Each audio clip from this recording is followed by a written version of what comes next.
আবার নতুন একটি ভিডিওতে আপনাদেরকে স্বাগত জানাই। আশা করি সবাই খুব ভালো আছেন, সুস্থ আছেন। তো আজ হচ্ছে পঞ্চমী, আজ হচ্ছে 27শে সেপ্টেম্বর 2025, অর্থাৎ আজ হচ্ছে পঞ্চমী। তো আজকে পঞ্চমী দিনে এখন মোটামুটি 6টা বাজতে যায়, আর আমি রয়েছি আমার শ্বশুর বাড়িতে।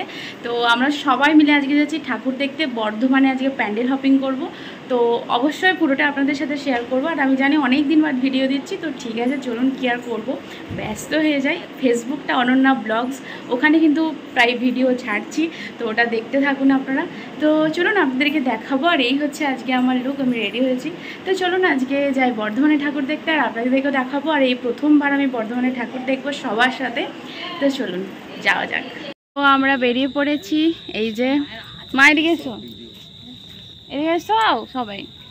সো এই যে এখন অন্ধকার আসছে, পরে ভালো করে আলোতে দেখাবো। এই যে আমাদের পুরো গ্যাং, মা, এই যে মা, এই যে ননদ, সবাই রয়েছে, ননদের মেয়ে, আমার বড়, এই যে সবাই। তো সবাই মিলে বেরিয়ে পড়েছি, বেরিয়ে পড়লাম। আর এই হচ্ছে আমাদের পাড়ার সার্বজনীন দুর্গোৎসব, আর প্যান্ডেলও কিন্তু হয়ে গিয়েছে, আর মাকেও সাজানো চলছে। আর আমরা এইদিকে বেরিয়ে পড়েছি। আজ হচ্ছে পঞ্চমী, যেটা আপনাদেরকে বললাম। আর রাস্তাটা দেখুন কত সুন্দর লাইট দিয়ে সাজিয়েছে। আমাদের একদম বাড়ির সামনে দুর্গাপুজো হয়। আমাদের বেরোনোর কথা ছিল মোটামুটি ওই 4টে নাগাদ, কিন্তু এত গরমের কারণে আমরা এই 6টা নাগাদই বেরোচ্ছি। তো টোটোয় করে আজকে ঠাকুর দেখবো। চলুন আর আপনাদেরকে দেখাবো যে কটা ঠাকুর দেখছি সেগুলো সব কটাই।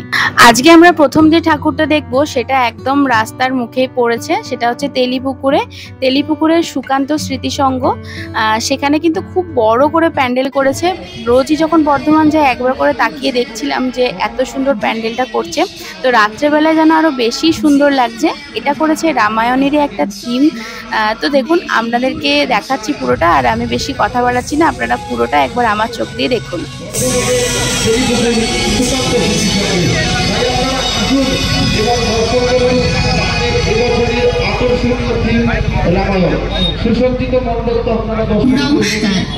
তেলিপুকুর সুকান্ত স্মৃতি সেটাকে লঙ্কায় নিয়ে যায়।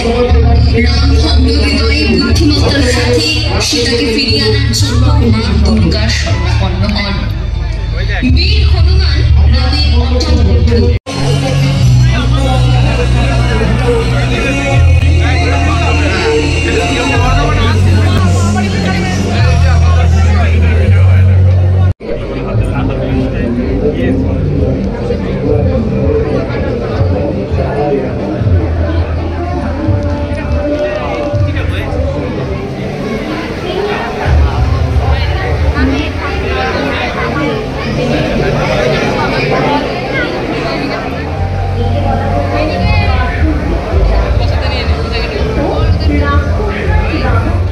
তেলিপুকুর থেকে আমরা বেরিয়ে পড়েছি।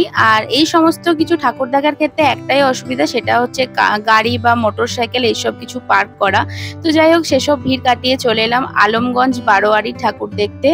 আর এটা প্রথমে দেখে তো আমার চোখটাই পুরো ধাঁধিয়ে গিয়েছিল, কারণ এবারে থিম করেছে মায়াজাল।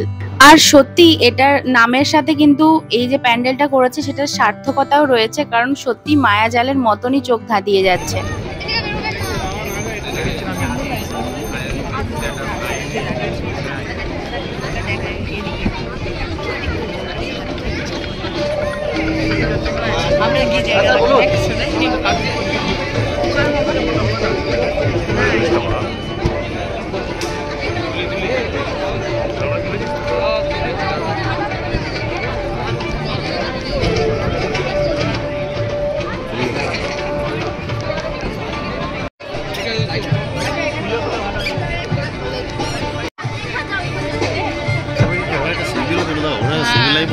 পাশে একটা মন্দিরও ছিল, সেই মন্দিরে দেখলাম মাকে তখনও তৈরি করা হচ্ছিল আর কি, গয়না দিয়ে সাজানো হচ্ছিল।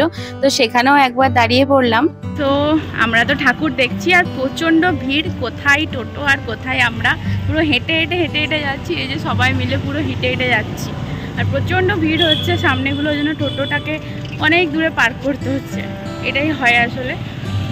পরে ডেস্টিনেশনে তো চলে এসেছি, কিন্তু পেটে তো খিদে রয়েছে। একবার ফুচকা খেয়েছি, কিন্তু একবার মনটা ঠান্ডা ঠান্ডা করছিল, আর প্রচন্ড জল তেষ্টা পাচ্ছিল, যেহেতু হাঁটছিলামও, সেজন্য কিন্তু আইসক্রিম নিয়ে নিলাম। এবার আমরা চলে এসেছি পারবিরহাটা নিবেদিতা সংঘ। এখানে কিন্তু একটা নতুন থিম করেছে, যেটা আমার কাছে বেশ ভালো লাগলো, যেটার নাম হচ্ছে জারোয়ারের জীবন কথা।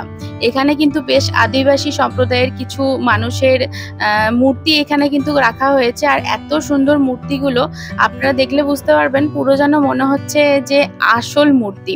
তো সেইগুলোই আপনাদের সাথে একটু একটু করে তুলে ধরার চেষ্টা করছি, আশা করছি আপনাদের ভালো লাগবে। আর আপনারা কি ঠাকুর দেখতে বেরিয়ে পড়েছেন, মানে আপনাদের কি ঠাকুর দেখা হয়ে গিয়েছে? তো কোথা থেকে ভিডিওগুলো সবাই দেখছেন একটু কমেন্ট করে জানাবেন।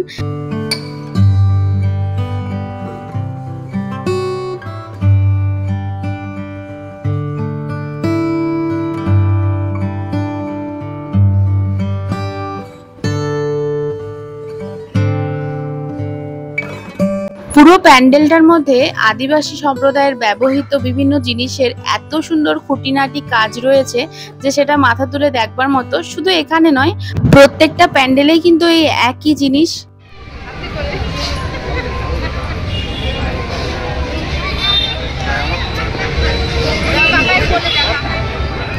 এবার আমরা আরো একটা ঠাকুর দেখতে যাচ্ছি, আর তার মাঝে দেখুন রাস্তাতে অনেক ঠাকুরই পেরিয়ে যাচ্ছে, যেগুলো কিন্তু এখনো মণ্ডপে গিয়ে পৌঁছয়নি।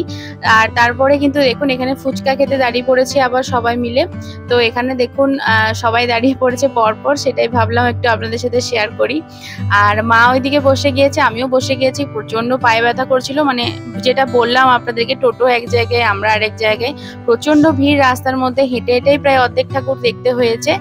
চলে এসেছি বড় নীলপুর মোড়, সেখানে রয়েছে আরো একটা প্যান্ডেল। বড় বড় প্যান্ডেল দেখতে গিয়ে ছোটখাটো প্যান্ডেলগুলোর দিকে তো তাকানোই হচ্ছে না, তাই এই একটু ঠাকুরটা দেখে গেলাম, বেশ সুন্দর করেছে। এখানে আরো একটা বড় প্যান্ডেল করেছে, আর সেটার জন্য কিন্তু সবাইকে লাইন দিতে হচ্ছে। এই যে দেখতেই পাচ্ছেন সবাই লাইন ধরে ধরে যাচ্ছে। আমরা প্রথমে লাইন তো বুঝতে পারিনি, তারপরে আর কি একটু দেখে শুনে ঢোকা হলো লাইনের ভেতরে। আর এত ভিড় হয়েছিল পঞ্চমীর দিনে, তারপরে বুঝতেই পারছেন ষষ্ঠী সপ্তমী কত ভিড় হবে। আর এখানে দেখুন, এটা হচ্ছে লালটু স্মৃতি সংঘের তরফ থেকে করা হয়েছে রাজস্থানের জয়পুরের বিড়লা মন্দির। এত সুন্দর করেছে, পুরো অসাধারণ লাগছে সাদার মধ্যে পুরো মন্দিরটা। যদিও আমি আসল মন্দিরটা দেখিনি, তাও আমার কাছে খুবই সুন্দর লেগেছে। আর এই সমস্ত ক্ষেত্রে একটাই প্রবলেম হচ্ছে যে একদিকে ঢুকছি আর অন্যদিকে বেরোচ্ছি, আর যেই কারণে মন্দিরের সামনেগুলোয় দাঁড়িয়ে কিন্তু একদমই ছবি তোলা হচ্ছে না। একদম ভিড়ের মধ্যে মধ্যে ঢুকে যাচ্ছি এবং বাইরে দিকে বেরিয়ে যাচ্ছি, ওই আর কি যেটুকু ভিডিওর মাধ্যমে ক্যাপচার করার চেষ্টা করেছি। আর এই হচ্ছে দেখুন মা, এত সুন্দর লাগছে। আর প্রত্যেকটা মায়ের মূর্তি কিন্তু মুখগুলো জাস্ট অসাধারণ করেছে। আর সব থেকে বড় কথা, এখানকার কাজটা এত সুন্দর করেছে, পুরো কাজটাই কিন্তু করেছে কড়ির ওপরে। আপনাদেরকে একদম কাছ থেকে দেখাবো চলুন। তার আগে মাকে একবার দেখিয়ে দিলাম। এই যে দেখতেই পাচ্ছেন, পুরো এরকম কড়িগুলোকে একদম সূক্ষ্ম সূক্ষ্ম করে এইভাবে বসিয়ে পুরো কাজটা করেছে। আমার কাছে কিন্তু বেশ ভালো লাগলো। আজকে মোটামুটি প্রায় 5 থেকে 7 কিলোমিটারের মতো হাঁটা হয়ে গেছে, টোটোয় যতই না যাই। তো দেখতেই পাচ্ছেন এখানে মারা প্রচন্ড ক্লান্ত হয়ে গিয়েছে, তাই জন্য আমরা একটা খাবার জায়গায় পেয়ে গেছি, সেখানে খেতে বসে পড়েছি। তো এই জন্যই আর কি ভাবলাম যে একটা কিছু খাওয়া হোক। আর এখানে মা দেখুন বলছে যে আর আমাদেরকে একদম নিয়ে আসবি না। আর আমার বর বলছে যে না, কেন নিয়ে আসবো না, আসতে হবে, দেখো সবাইকে এইভাবেই ঠাকুর দেখতে হয়। হ্যাঁ, এটাও কিন্তু ঠিক, কষ্ট না করলে কিন্তু কেষ্ট মেলে না, মানে মায়ের দেখা পাওয়া যায় না। তো দেখতেই পাচ্ছেন এখানে আমরা সবাই মিলে মোগলাই নিয়ে নিয়েছি। আর এত জল টানছিল সেদিন, এতক্ষণ ধরে ঘুরছি, প্রচন্ড ঘাম দিয়েছে। তারপরে দেখুন আবার শেষমেশ কিন্তু আইসক্রিম খাচ্ছি।